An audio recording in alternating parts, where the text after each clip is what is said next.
శ్రీ కొణిదల పవన్ కళ్యాణ్.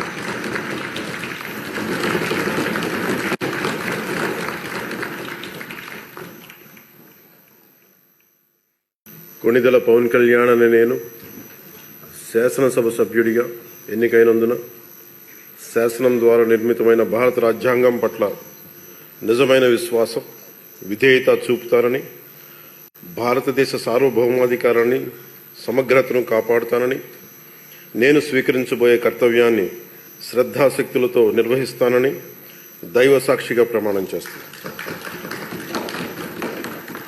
ఆంధ్రప్రదేశ్ శాసనసభ సభ్యుడైన కొణిదల పవన్ కళ్యాణ్ అనే నేను సభా నియమాలకు కట్టుబడి ఉంటానని, వాటిని అనుసరిస్తానని, సభా మర్యాదలను పాటిస్తానని, సాంప్రదాయాలను గౌరవిస్తానని దైవ సాక్షిగా ప్రమాణం చేస్తున్నాను.